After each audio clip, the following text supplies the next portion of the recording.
이 마태복음 18장에서 예수님은 형제 사랑, 존중 그리고 겸손에 대하여 말씀하셨습니다. 그리고 나서 갈릴리를 떠나 유대 지역으로 들어가셨습니다. 그곳에서도 예수님은 치유 사역을 하셨습니다. 많은 무리들이 예수님을 찾아왔고요. 육신의 질병으로 고생하는 자들, 이 마음이 상하고 아파하는 자들을 만나시고 또 치유하시며 그들의 약함을 도우셨습니다.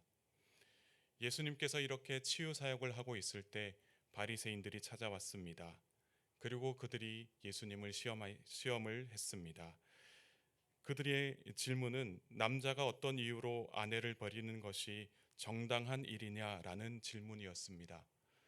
사실 바리새인들 안에서도 이 질문을 가지고 의견이 분분했습니다. 이유가 있으면 이혼은 가능한 것이다라고 이야기하는 바리새인들이 있었고요. 또 어떤 이유도 이혼의 사유가 될 수 없다라고 말하는 바리새인들도 있었습니다. 그래서 바리새인들의 이 질문에 예수님께서 찬성을 하든 또 반대를 하든 예수님을 공경에 빠뜨리려고 한 질문이었습니다. 그렇다면 예수님께서는 그들에게 무엇이라고 말씀하셨습니까? 이 4절에 이렇게 기록되어 있습니다. 예수께서 대답하여 이르시되 사람을 지으신 이가 본래 그들을 남자와 여자로 지으시고, 또 5절의 말씀을 우리가 함께 읽겠습니다. 말씀하시기를 그러므로 사람이 그 부모를 떠나서 아내에게 합하여 그 둘이 한 몸이 될지니라 하신 것을 읽지 못하였느냐. 아멘. 지금 예수님께서는 이 사람을 창조하신 하나님의 말씀을 가지고 바리새인들에게 대답했습니다. 바리새인들이 늘 읽고 묵상하는 그 하나님의 말씀을 가지고 대답하는 것이죠. 그래서 사람을 지으신 이가 본래 그들을 남자와 여자로 지으셨다라고 이야기하고 있습니다. 이것은 하나님이 구분된 성별을 따라 사람을 창조하셨다라는 것을 말씀하신 것이죠. 애매모호하게 하나님께서 제3의 성을 지닌 사람을 만들지 않으셨다라는 것입니다. 남자와 여자를 분명히 창조하셨고 또 그 창조하신 그 목적대로 이 서로가 사랑하게 되고 또 결혼하게 될 것을 이야기하신 것이죠. 이 말씀을 하나님의 아들이신 예수님께서 말씀하셨습니다.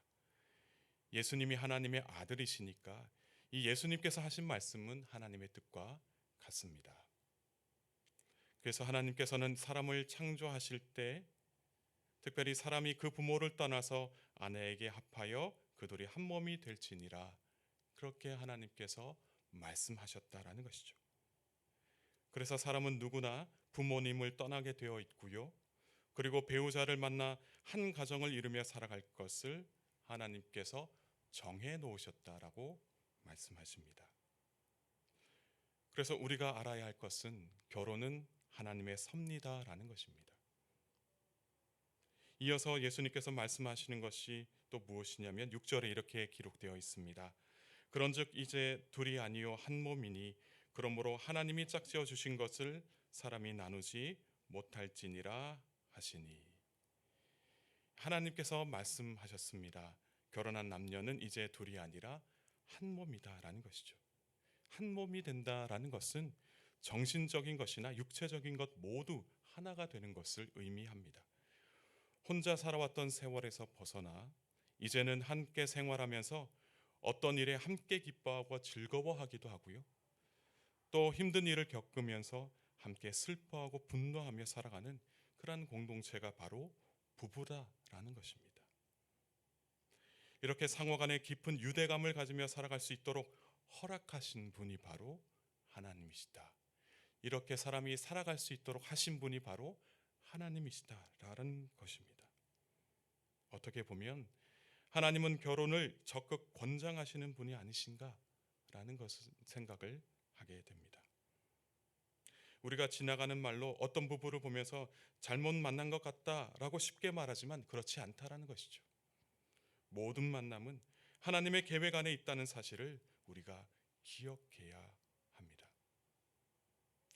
자, 그렇다면 하나님께서 남녀가 만나 결혼하는 것을 권장하시는 데 반해서, 그렇게 정해 놓으셨는데 비해서 사람들은 왜 자꾸만 이혼하게 되는가?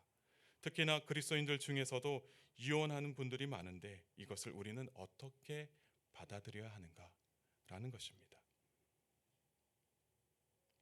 과연 하나님이 짝지어 준 관계는 불완전한 관계일까요? 그렇지 않습니다. 그러나 우리는 계속해서 이러한 질문을 가지고 살아갈 수밖에 없습니다. 왜냐고요? 우리의 현실 속에서는 계속해서 이혼하는 가정이 부부가 많아지기 때문입니다. 더 나아가서 바리새인은 모세의 말을 인용하여 질문했습니다. 모세는 어떤 이유로 이혼해야 하는 아내가 있으면 이혼 증서를 주어서 버리라고 이야기했는데 이것을 우리가 어떻게 받아들여야 하는가라는 것입니다. 예수님은 모세가 허용한 것이 하나님의 뜻이거나 모세 자신이 원해서 한 것이 아니라 분명하게 이야기하고 있는 것은 사람의 완악함 때문에 허락한 것이다. 모세가 허락한 것이다 라고 이야기하고 있습니다. 당시 시대 속에서 이 남자가 무분별하게 아내를 버리는 일이 계속해서 일어나고 있었습니다. 이렇게 아내를 버리는 일이 발생하니까 이혼당한 여인이 다른 남자에게 시집갈 수 있도록 이혼 증서라도 써서 주라라는 이야기였습니다. 당시 남편에게 버림받은 아내들은 사회적으로 무시받고 천대받아 왔습니다. 하도 이런 일이 빈번하게 일어나게 되자 이 여인들을 보호하기 위해서 하는 수 없이 이 모세가 만든 것이 바로 이혼 증서다라고 이야기를 하고 있습니다. 그렇다고 해서 함부로 이혼하라는 뜻은 아니었습니다. 그런데 세월이 흐르면서 사람들이 이혼 증서를 쓰면 아무런 죄책감 없이 이혼해도 된다고 생각했던 것입니다. 그러나 예수님께서 말씀하십니다. 9절의 말씀을 우리가 함께 읽겠습니다. 내가 너희에게 말하노니 누구든지 음행한 이유 외에 아내를 버리고 다른 데 장가드는 자는 간음함이니라. 예수님께서 하시는 그 말씀은 하나님과 동일한 그 권위를 가지고 하신 말씀이었습니다. 무슨 말씀을 하셨냐면 누구든지 음행한 이유 외에 아내를 버리고 다른 데로 장가드는 자는 간음하는 것이다 라고 말씀하고 있습니다. 그러니까 이혼 증서는 아무런 의미가 없다라는 뜻이죠. 아내가 음행한 것 말고는 이혼 사유가 안 된다라는 것입니다. 그리고 아무런 이유가 없는데 다른 데로 장가드는 것은 간음한 것이다. 다시 말해서 10계명에서 7번째 계명을 어기는 것과 마찬가지다라고 이야기를 하고 있습니다. 율법을 어기는 것은 죽음과 직결되어 있었습니다. 바리새인들 입장에서는 이혼하는 것이 율법을 어기는 것이다라고 이야기하니 더 이상 그들이 할 말이 없었습니다. 이번에는 예수님과 바리새인들과의 대화를 이 옆에서 듣고 있던 제자들이 반응합니다. 차라리 결혼을 하지 말아야 되겠다라고 반응한 것이죠. 그러자 예수님께서는 11절에 이렇게 말씀하셨습니다. 함께 읽겠습니다. 예수께서 이르시되 사람마다 이 말을 받지 못하고 오직 타고난 자라야 할지니라. 아멘. 이 결혼하지 않고 독신으로 사는 것도 타고나야 한다라고 이야기하고 있습니다. 인간이 인위적으로 선택하는 것이 아니라 자신의 의사와는 상관없이 하나님께서 독신으로 사는 것을 허락한 자들만이 그렇게 할 수 있다라는 것이죠. 여기에서 예수님께서는 독신으로 살아갈 세 종류의 사람들을 말씀하고 계십니다. 첫째는 선천적으로 고자였던 사람, 둘째는 후천적으로 고자가 되어 이 궁중의 내시가 된 사람들을 이야기합니다. 또 셋째는 하나님께서 하나님 나라를 위하여 의도적으로 독신으로 지내게 하는 사람들도 있다라는 것입니다. 오늘 이 새벽에 주신 말씀을 통해 우리가 몇 가지 기도 제목으로 함께 기도해야 될 텐데요. 첫째는 이 아름다운 교회 성도님들 중에 앞으로 결혼해야 하실 분들이 있을 줄로 압니다. 특별히 사랑하는 자녀들, 청년들 그리고 성도님들 중에 있으실 텐데 이 하나님의 섭리 안에서 신앙심이 깊고 좋은 배우자를 만나서 결혼하여 축복받은 가정 이룰 수 있도록 기도하시기 바랍니다. 또한 우리가 함께 기도할 것은 특별히 교우들의 가정을 주께서 붙들어 주시기를 기도하시기 바랍니다. 가족 관계를 깨뜨리고 부부 관계를 깨뜨리는 이 악한 영들의 역사를 주님께서 무너뜨려 주시기를 기도하시고, 그래서 하나님께서 온전히 세우시는 가정 될 수 있기를 기도하시기 바랍니다. 또한 마지막으로 오늘날 결혼하지 않으려는 이 비혼족들이 많아지고 있습니다.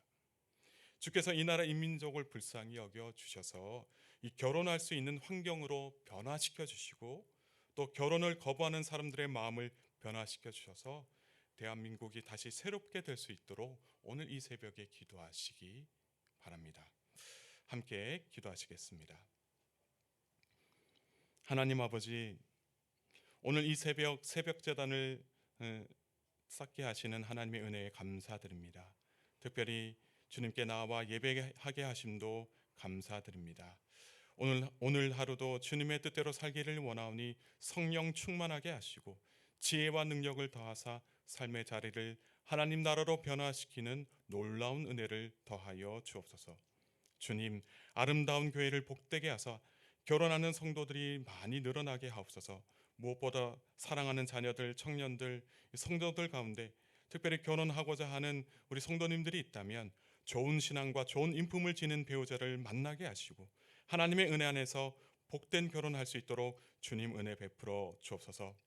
그러나 가정을 어지럽히는 악한 영들의 역사가 있습니다. 부부 간의 관계를 무너뜨리고 부모와 자식 간의 관계도 무너뜨리며 형제 간에 시기하고 질투하는 일들을 악한 영들이 그렇게 우리의 가정 속에 들어와 역사하고 있음을 고백합니다. 사랑하는 교우들의 가정을 주의 권능으로 붙들어 주옵소서.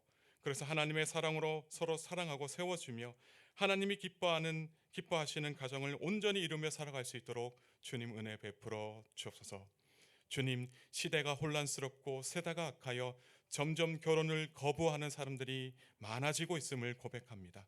이 나라 이민족을 불쌍히 여겨 주시어 결혼을 할 수 없는 환경을 변화시켜 주옵소서. 그리고 결혼을 거부하는 이들의 마음을 돌이켜 주시고, 특별히 결혼은 하나님이 사람을 창조하시며 정해놓으신 참된 은혜임을 다시 깨달을 수 있도록 주님 은혜 베풀어 주옵소서.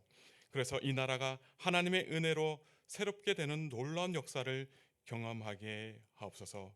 오늘 하루도 함께 하실 것을 믿사오며 사랑이 많으신 예수님의 이름으로 간절히 기도드리옵나이다. 아멘.